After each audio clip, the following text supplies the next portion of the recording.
What's up, everybody? It's Josh coming at you from Nerd Vengers Tower, and we need to talk about Thor, Love, and Thunder. Being the Marvel fan that I am, I'm of course really excited for Thor, Love, and Thunder for a ton of different reasons. But the more business-sided part of my personality, the part of me that just likes to think about how brands, businesses, and IP is being handled in the modern era, well, that side of me is frankly pretty interested and kind of confused about what might happen with Thor, Love, and Thunder. Get woke, go broke. You've heard that before. It's an expression put out there by a lot of folks that think that pushing leftist politics or things like representation of different kind of folk and the emphasis on those kind of ideas is ruining pop culture or creatively causing problems for brands, IPs, and studios. In the recent video I did about the MCU complaints for Marvel's Phase 4, I broke down a nuanced way to look at these types of problems and why some folks take such issue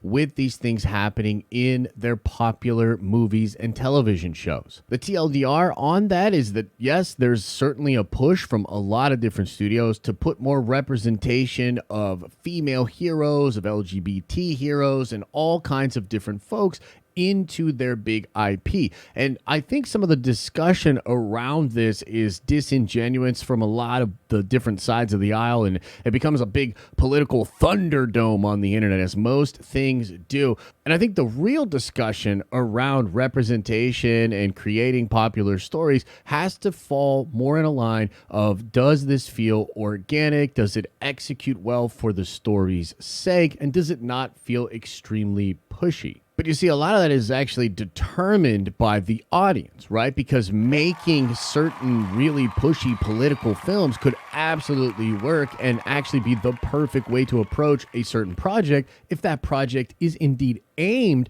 at a particular type of person. I think the most honest people that are worried about these kind of issues when it comes to mainstream pop culture media is simply making the argument that a lot of the people that watch this stuff are seemingly being left behind when certain things are focused on in the IP, and certainly when, strong male characters are somewhat diminished in a story in order to uplift a female character. It's like the pendulum is swung in this area of representing female characters and wanting to write female characters in a really complex way. And a lot of that is done sort of in the wake of a lot of mindless writing for female characters throughout like the 80s and the 90s and maybe even the early 2000s. I think that's totally fair that the pendulum would swing in that other direction. But a lot of folks would argue it's swinging just a little bit too far, and the oversaturation of these ideas is sort of leaving us feel like some fans are being left behind. And no matter how you feel about these issues specifically, like even if you just got super triggered by what I just said about the pendulum, and you're like, oh no, Josh just doesn't like female characters or whatever, right? You gotta acknowledge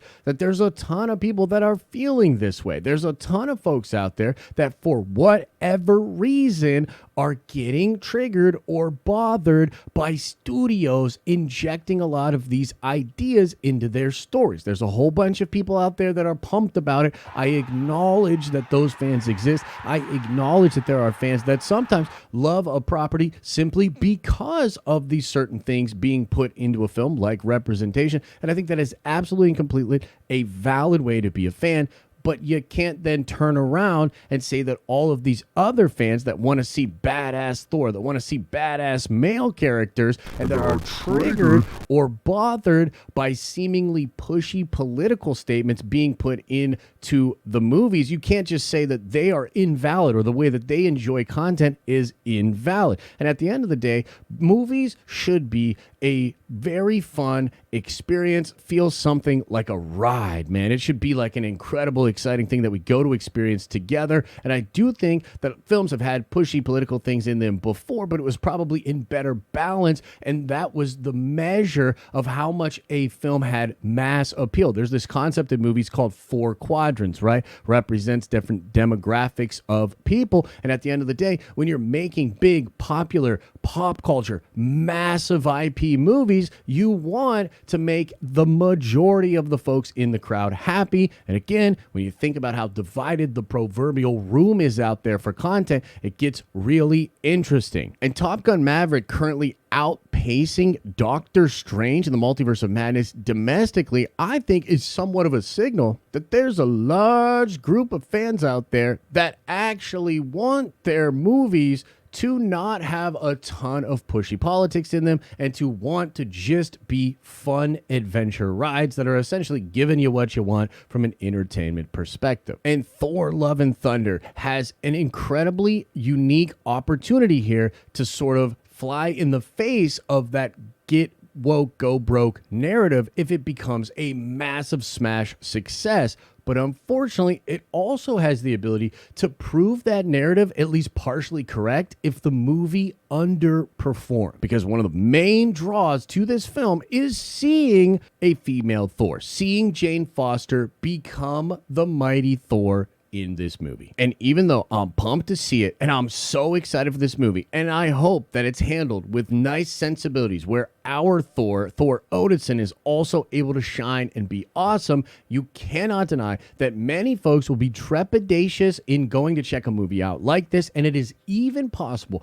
that they won't go see it because they think at face value it is being pushy about the politics. And that's why I'm so dang interested, man, because we're really kind of out of the pandemic restrictions for different people to go to the movie theaters. So we're going to get a really good look at how the Marvel brand is connecting with folks in this phase 4 world. And we're going to see how a movie like this with female Thor being the big draw to it, how much is that going to be affected by these people that are, you know, getting sick of those kind of things being in film. I think the best case scenario for the movie, and my personal hope, is that the film has a really balanced stance on all of this and it doesn't just crap on Thor Odinson in order to elevate Jane. I would really love to see both of them get shine, both of them be heroes, and ultimately in the Thor movie for Thor Odinson to be really, really heroic. I'm not saying that Jane can't be heroic. I expect that she will be really heroic, but we need our Thor to be really heroic as well. And some of the comments I've heard from Taika Waititi in the lead up to this film actually make me super hopeful. Like, he says that he's more or less committed to the love story of the film, and I think that will be a big draw to folks. Again, having them both be really powerful and have romantic feelings for each other and not feel like this sort of weird version of female empowerment where they literally don't need no man. I think that would be great for the movie. And if it has a lot of the fun, the excitement, the sort of spectacle that we expect from Marvel and, you know, nails a lot of that stuff, then it will have incredibly strong word of mouth. It will open big because it's a big Marvel movie, but it'll get that word of mouth similar to what Top Gun Maverick is getting, and it'll keep pushing people to go see it week after week. That's what I'm personally hoping for, but I do unfortunately see a scenario where the movie comes out, has poor word of mouth, and is sort of a signal to Marvel Studios that doing this kind of stuff and leaning into representation and, you know, making that sort of one of the flagship things that brings you to the movie theater is just not connecting with enough of the modern day audiences. Again, not necessarily even a harsh moral judgment, could perhaps be read as just a issue of saturation and an issue that at this time when things are so just divisive politically, that kind of leaning into one of these things might not be the smartest idea. And consumers also are in a spot where they feel like they have more power than ever, and they want to vote with their wallet. They want to vote with the way they, you know, interact with people on social media. And so, man, just, you know, again, as this sort of business-minded dude, I'm really fascinated to see what happens with Thor Love and Thunder. And so I pass the question off to you. What do you think will happen with Thor Love and Thunder? Do you think it will be a referendum on pushing these kind of ideas into movies, or is this going to be an example of a massive success for Marvel Studios, a thing that proves that people really aren't as triggered by that stuff, and when it's done correctly, it can absolutely work with the majority of the audience? What do you think is going to happen with Thor Love and Thunder? Let me know in the comment section below.